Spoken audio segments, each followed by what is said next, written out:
దేవుని యొక్క వాక్యాన్ని విందాం. ఈ రాత్రికాల సమయంలో అపోస్తలుడైన పౌలు కొరింథీ రాసిన పత్రిక ఆగట్లేదు.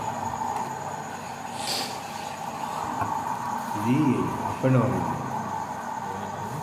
బాక్స్.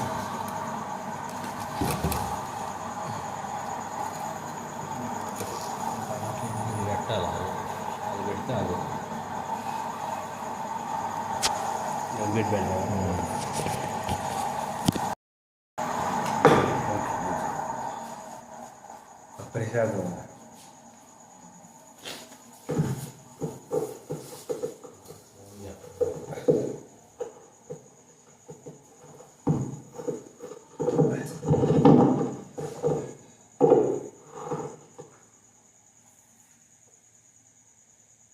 దేవుని యొక్క వాక్యం అపోస్తలుడైన పౌలు కొరింథీ రాసినటువంటి మొదటి పత్రిక 2వ అధ్యాయం. అపోస్తలుడైన పౌలు కొరింథీ రాసిన 2వ పత్రిక 2వ అధ్యాయము. దేవుని యొక్క వాక్యాన్ని మనం నేర్చుకున్న ఈ రాత్రికాల సమయంలో చదవండి. దేవుని యొక్క వాక్యం 9వ వచనం చదవండి. 9వ వచనం గట్టిగా.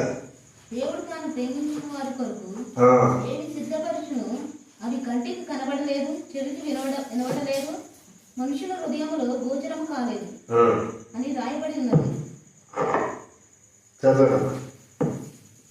మనకైతే దేవుడు వాటిని తన ఆత్మ వలన బయలుపరుచున్నాడు. ఆ ఆత్మ అన్నిటినీ దేవుని మర్మములను కూడా పరిశోధించుచున్నాడు. ఈ రాత్రికాల సమయంలో దేవుని యొక్క వాక్య భాగంలో నుండి దేవుణ్ణి ప్రేమించే వారి కొరకు, ఎవరిని ప్రేమించే వారి కొరకు? దేవుణ్ణి ప్రేమించే వారి కొరకు అపోస్తలుడైనటువంటి పౌలు గారు ఈ యొక్క కొరింథీ సంఘానికి పత్రిక రాస్తూ 2వ అధ్యాయంలో 9వ వచనంలో గడిచినటువంటి కాలంలో మనం ఎక్కడి వరకు నేర్చుకున్నాం అంటే మనం 8వ వచనం వరకు మనం నేర్చుకున్నాం. గడిచినటువంటి కాలంలో యేసు ఎవరు అనేటటువంటి అంశంలో యేసు ఎవరంటే జ్ఞానం అనే విషయాన్ని గడిచిన వారంలో మనం నేర్చుకున్నాం.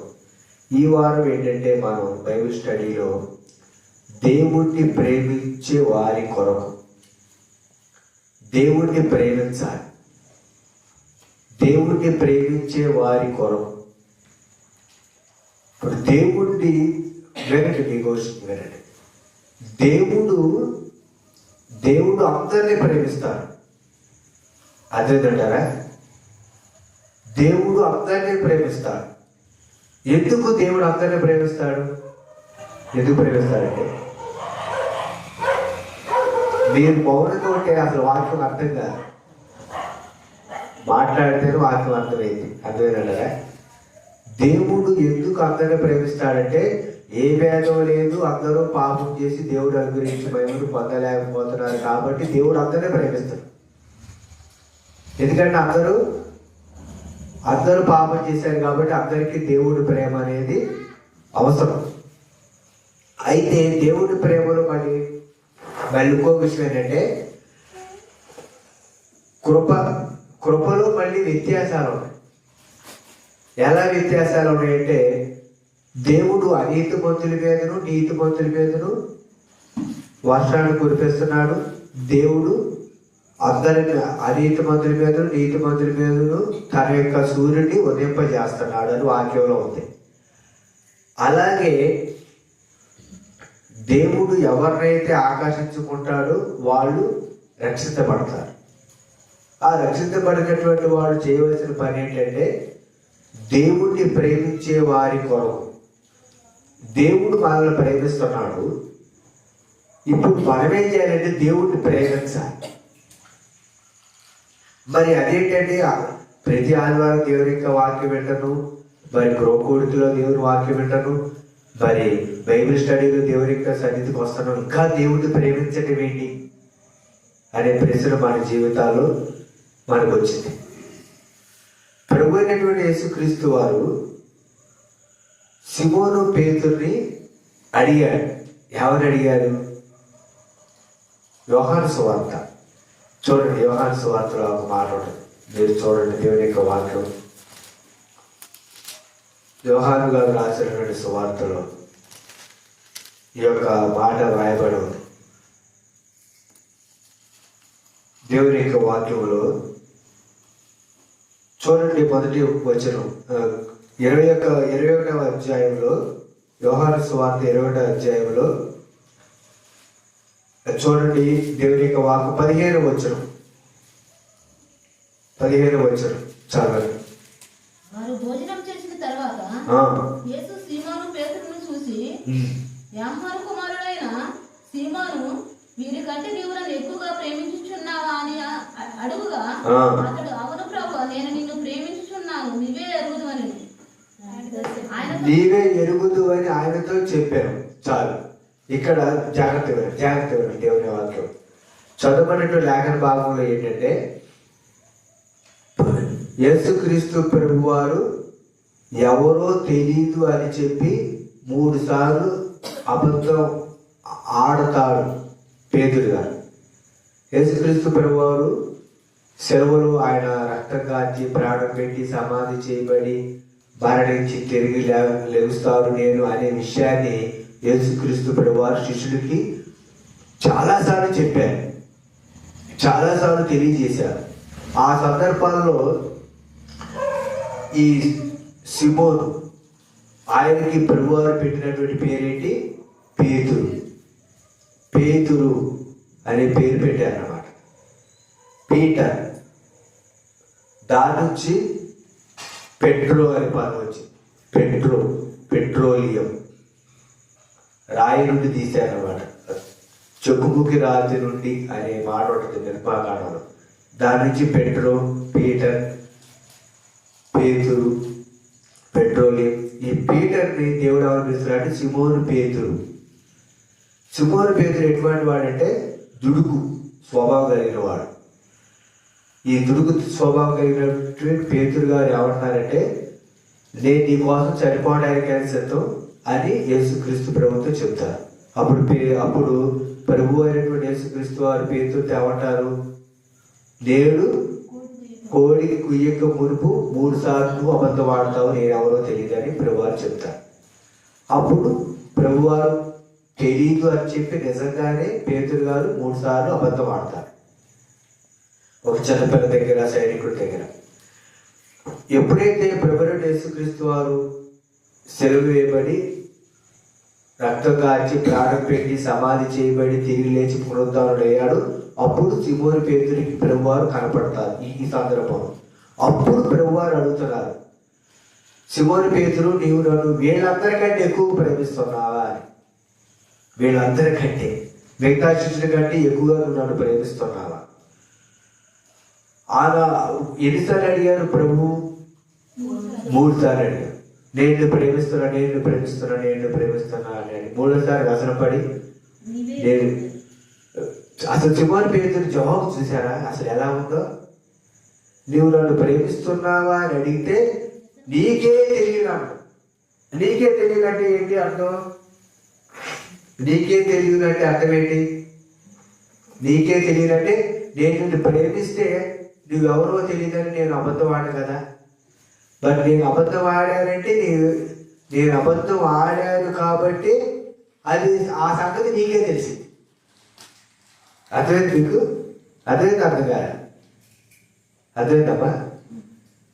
ఇప్పుడు సిమోను పేతురు గారు నీకు తెలుసు అంటదానికి నీకే తెలియదు అనడానికి ఎంత తేడా ఉంటుంది? నీకే తెలియదు అంటే నీవెవరో తెలియదని చెప్పి నేను 3 సార్లు అబద్ధం ఆడి కాబట్టి నీకే తెలుసు. నేను అబద్ధం ఆడలేగా. ఒకవేళ నేను నిన్ను ప్రేమిస్తే నేను అబద్ధం ఆడ కదా. నేను నిన్ను ప్రేమించలేదు కాబట్టి నీవెవరో నాకు తెలియదని నేను 3 సార్లు అబద్ధం ఆడి. బైబిల్ గ్రంథంలో ఒక మాట రాయబడి ఉంటుంది, యేసు ప్రేమించిన శిష్యుడు అని. ఎవరో తెలుసా యేసు ప్రేమించిన శిష్యుడు? యోహాను గారు. ఈ రాత్రి నీవు మిగతా వాళ్ళందరికంటే ఎక్కువగా యేసు ప్రభుని ప్రేమిస్తున్నావు. మనం దేవుణ్ణి ఎక్కువగా ప్రేమించాలి. దేవుడు తను ప్రేమించే వారి కొరకు ఏమి సిద్ధపరచును అవి కంటికి కనపడలేదు, చెవికి వినపడలేదు, మనిషి హృదయానికి గోచరం కాలేదు అని వాక్యంలో రాయబడింది. మనకైతే దేవుడు తన ఆత్మ వలన బయలుపరిచి ఉన్నాడు. దేవుడు తన ఆత్మ ద్వారా మనకి తెలియజేస్తారు. ఏం తెలియజేస్తారు? దేవుడు ప్రేమించే వారి కొరకు దేవుడు ఏమి సిద్ధపరిచాడో, దేవుడిని ప్రేమించే వారి కొరకు దేవుడు ఏమి సిద్ధపరిచాడో దేవుని యొక్క ఆత్మ ద్వారా మనకి దేవుడు తెలియజేస్తారు. ఎప్పుడండి? ఎప్పుడు తెలియజేస్తారు? దేవుడిని ప్రేమించినప్పుడు. దేవుని యొక్క వాక్యం ఏమైనా రాయబడింది? నా ఆజ్ఞను అంగీకరించి వాటిని గైకొనువాడే నన్ను ప్రేమించువాడు. యోహాను సువార్తలో ఉంది ఆ మాట. చదవండి యోహాను సువార్త. చూడండి యోహాను సువార్త, దేవుని యొక్క వాక్యం. యోహాను సువార్తలో దేవుని యొక్క వాక్యంలో రాయబడింది. దేవుని యొక్క వాక్య భాగంలో యోహాను సువార్తలో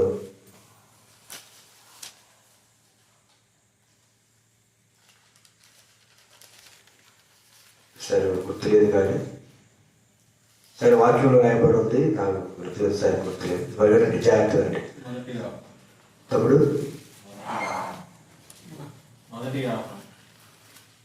యోహాను సువార్తలో కూడా ఉంది ఈ మాట. నా ఆజ్ఞను అంగీకరించి వాడిని గైకొని వాడిని నన్ను ప్రేమించువాడు అని ఉన్నాడు. యోహాను సువార్తలు యోహాను సువార్తలు చూడండి దేవుని వాక్యం 14వ అధ్యాయం 21వ వచనం. 14:21 తీటమ్మా దైవ చదువుకున్న వాడు ఎవరస్తులు చదవాలి టకటక. ఎవరస్తులు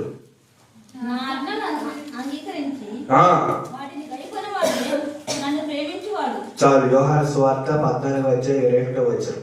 నా ఆజ్ఞలు అంగీకరించి వాటిని గైకొని వాడే. అది యేసుక్రీస్తు ప్రభువారు చెప్పిన మాట. ఈ వాక్య ప్రకారం మరి దేవుడిని అందరూ ప్రేమిస్తున్నట్టే ప్రేమించనట్ట? ఏమంటే దేవుడిని అందరూ ప్రేమించినట్ట ప్రేమించనట్ట? చెప్పండి. ప్రేమించనట్టే, ప్రేమించినట్టు కాదు. ఎందుకు? నా ఆజ్ఞను అంగీకరించి వాటిని గైకొని వాడే నన్ను ప్రేమించేవాడు. అందరూ దేవుడిని ప్రేమించేవాడు కాదు. దేవుడిని అందరూ ప్రేమిస్తే దేవుడి యొక్క ఆజ్ఞలను వింటారు, గైకొంటారు. గైకొంటం అంటే ఏంటంటే ఆజ్ఞలు పాటించడమే, దేవుడి యొక్క ఆజ్ఞలు పాటించడమే దేవుడిని ప్రేమించినట్టు. దేవుడిని ప్రేమిస్తేనే దేవుడి మాట వింటాం. దేవుడిని ప్రేమించకపోతే దేవుడి మాట వినం. కనుక ఈ రాత్రి దేవుడిని ప్రేమించే వారి కొరకు దేవుడు ఏది సిద్ధపరిచారో అవన్నీ ఎలా తెలుస్తాయి అంటే దేవుడి యొక్క ఆత్మ మనలో ఉండటం ద్వారా అవన్నీ మనకు తెలుస్తాయి. మరి దేవుడి యొక్క ఆత్మ మనలో ఉంటే మనకి అవన్నీ తెలియాలి అంటే మనం దేవుడిని ఏం చేయాలి? ప్రేమించాలి. శిష్యులలో అందరికంటే ఎక్కువగా యేసుక్రీస్తు ప్రేమించే శిష్యుడు ఎవరయ్యా అంటే యోహాను గారు. సెలవేయబడినప్పుడు యేసుక్రీస్తు ప్రభువారు అందరూ వెళ్ళిపోయారు. కానీ ఎవరున్నారు యేసుక్రీస్తుతో పాటు? యేసుక్రీస్తుతో పాటు ఇబ్బందుల్లో, శ్రమలలో ఆయన సెలవు వేయబడినప్పుడు ఆయన దగ్గరగా ఎవరున్నారండి? ఎవరున్నారు? ఎవరున్నారు? శిష్యుడైనటువంటి యోహాను గారు ఉన్నారు లేదా? శిష్యుడైనటువంటి యోహాను గారు ఆయన దగ్గరగా ఉన్నారు. అందుకనే యేసుక్రీస్తు ప్రభు యొక్క తల్లి అయినటువంటి మరియను యేసు శిష్యుడైనటువంటి యోహాను గారికి యేసుక్రీస్తు ప్రభువారు అప్పగించారు. అందుకని సెలవులో మాట్లాడిన మాట ఏంటంటే, అమ్మా ఇదిగో నీ కుమారుడు. శిష్యుతో ఎవరు చెప్పాడు? ఇదిగో నీ తల్లి అని అప్పగించాడు అన్నమాట. అందుకనే అంటే బైబిల్ గ్రంథంలో పరిశుద్ధాత్మ దేవుడు అందరి ద్వారా వాక్యాలు రాయించారు, కాదని మనం అనట్లేదు. కానీ శిష్యుడైనటువంటి యోహాను గారి ద్వారా యోహాను సువార్త రాయించారు, 3 పత్రికలు రాయించారు. చివరిగా రాయబడినటువంటి ప్రకటన గ్రంథాన్ని ఎవరితో రాయించారు? యోహాను గారితో దేవుడు రాయించారు.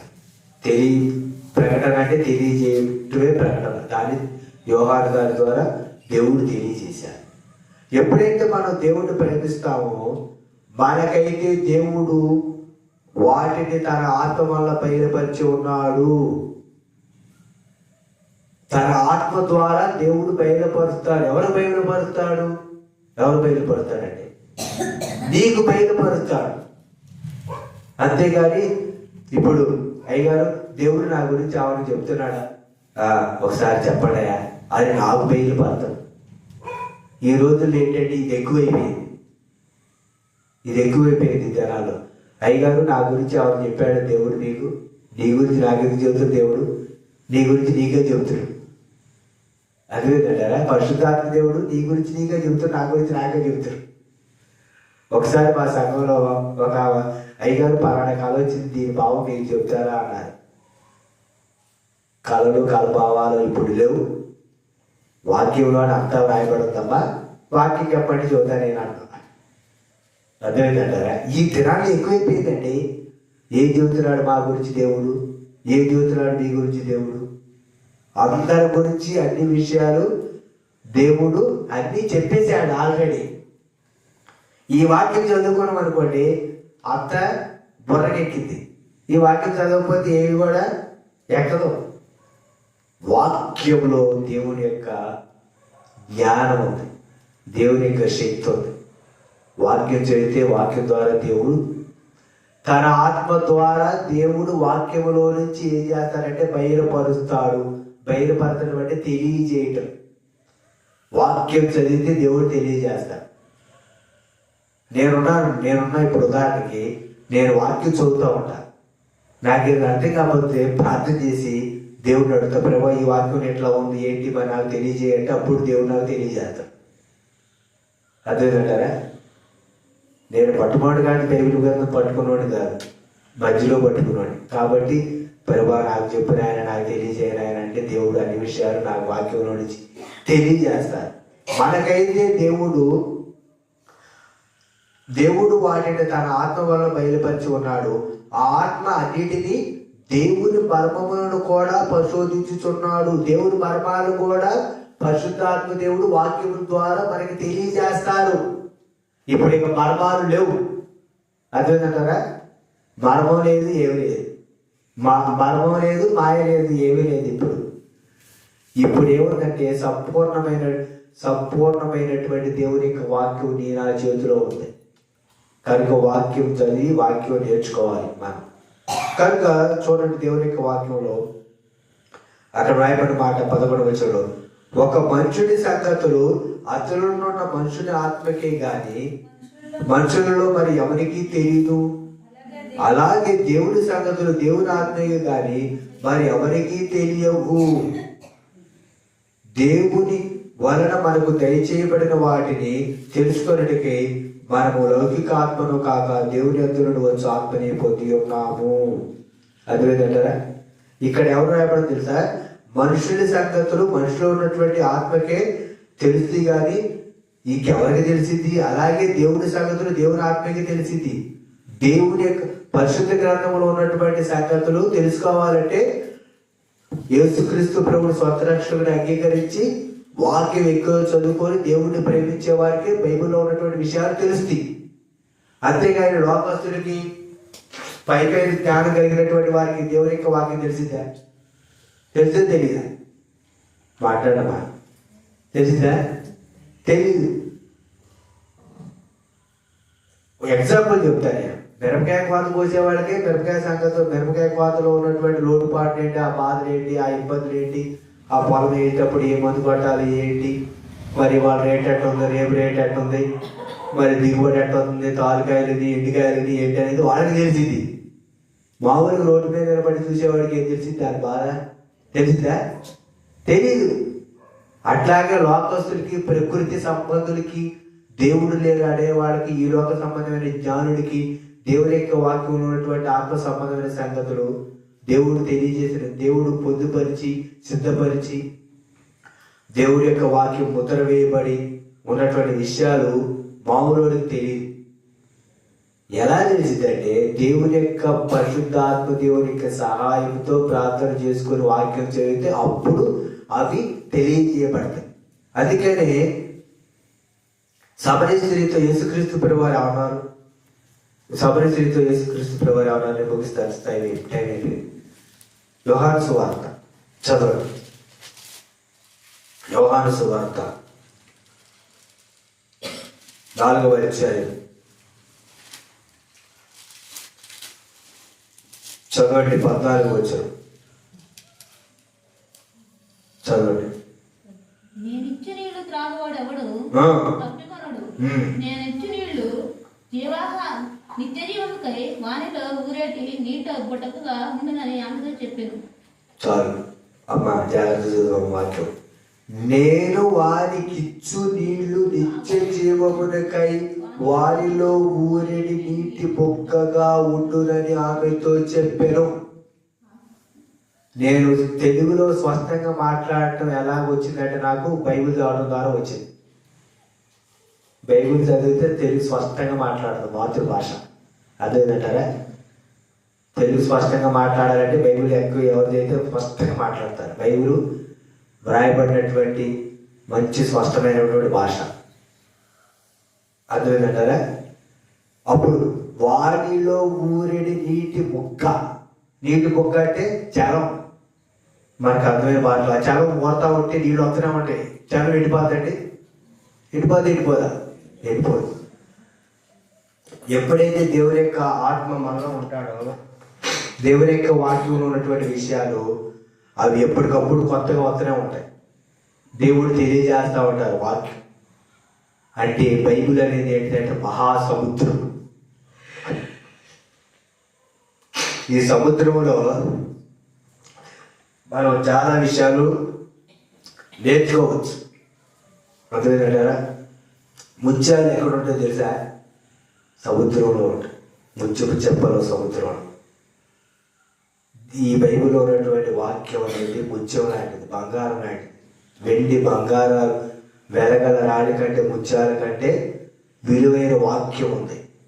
సముద్రం లోతులోకి వెళ్ళిన కొద్దికి ముత్యాలు ఎట్లా దొరుకుతాయో, వాక్యము లోతులోకి వెళ్తున్న కొద్దికి అనేక విషయాలు దేవుడు తన ఆత్మ ద్వారా తెలియజేస్తారు. కనుక ఈ రాత్రి మన వాక్యాంశం ఏంటంటే, దేవుణ్ణి ప్రేమించే వారికి దేవుడు తన ఆత్మ ద్వారా తెలియజేస్తారు. అర్థమైందంటారా? అంతేగాని దేవుడు వేరే ద్వారా తెలియజేయడు. అర్థమైందంటారా? ఏ విషయాల ద్వారా దేవుడు తెలియజేయడు.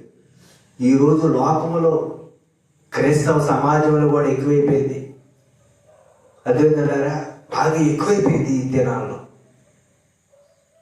ప్రియకుమారి, దేవుడు నీతో ఈ మాట చెప్పన్నాడు, అగో ఆ చివరున్నావా, లేచి నిలబడు, అమ్మ నీ గురించి దేవుడు ఈ విధంగా చెబుతున్నాడు. ఏమి చెప్పడు దేవుడు, అసలేం చెప్పడు దేవుడు. అదేంటంటే అసలు ఏం చెప్పడు. ఆల్రెడీ దేవుడు చెప్పాడు.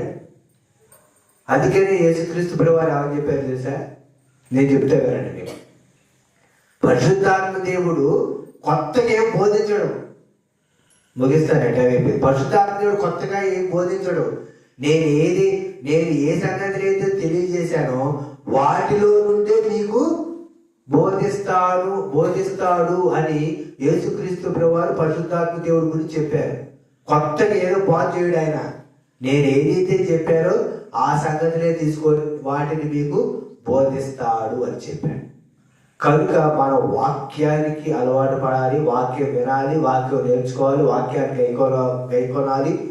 వాక్యంలో నుండి కుడికి కానీ ఎడమకు కానీ మనం తొలగిపోకూడదు. యెహోషువతో దేవుడు ఏమని చెప్పాడు? నువ్వు కుడికి కానీ ఎడమ కానీ తొలగిపోకూడదు. ఇదే మనకి ప్రమాణం. అదేంటారా? ఇదే మనకి ప్రమాణం. దీనికి మించింది ఈ భూమి మీద ఏమీ లేదు. ఇంకా ఎవరైనా పుస్తకాలు రాసినా దీంతో సాటి రాదు. ఇది దేవుని యొక్క ఆత్మ ద్వారా తెలియపరచబడినటువంటి గ్రంథం. కనుక ఈ రాత్రి దేవుడిని ప్రేమిస్తున్నావా? సిమోను పేతురులాగా ప్రేమిస్తున్నావా దేవుణ్ణి? శిష్యుడైనటువంటి యోహాను గారి లాగా నువ్వు ప్రేమిస్తున్నావా దేవుణ్ణి? ఎలా ప్రేమిస్తున్నావు అని ఇబ్బందులు వచ్చినప్పుడు తప్పించుకునే పోయే విధంగా ఉన్నటువంటి ప్రేమ, లేదా ఇబ్బందుల్లో కూడా దేవుడు నాకు కావాలి, ఆయనతోనే నేను ప్రయాణం చేస్తాననేటువంటి ప్రేమ. ఏమిటిది నీ ప్రేమ? మనం చాలాసార్లు అంటూ ఉంటాం, కాబట్టి సహజంగా నా మీద నీకు ప్రేమ లేదు, అసలు నా మీద నీకు ప్రేమ అంటే చేస్తావా, నువ్వు తెలిసిపోయింది నీ మీద నా మీద నీకు ప్రేమ లేదని అంటున్నాను. ఏం చూపి నా మీద నీకు ప్రేమ అంటే అంటాం, డైలాగ్ పడుతున్నాం. ప్రేమ అనేది ఏంటో తెలుసా? త్యాగంతో కూడుకుంది ప్రేమ. ప్రభువైనటువంటి యేసుక్రీస్తు ప్రేమ త్యాగంతో కూడుకుంది. నీవు నేను దేవుడిని ప్రేమించాలంటే మన ప్రేమ కూడా ఎలా ఉండాలని? త్యాగంతో కూడుకున్నదే ఉండాలి. కనుక దేవుడిని ప్రేమించి ఆయన ఆత్మ ద్వారానే దేవుడు మనకు అనేక సంగతులు తెలియజేస్తారు. ఇటు మాటలు ప్రభు దీవించి ఆశీర్వదించును గాక. ఆమేన్.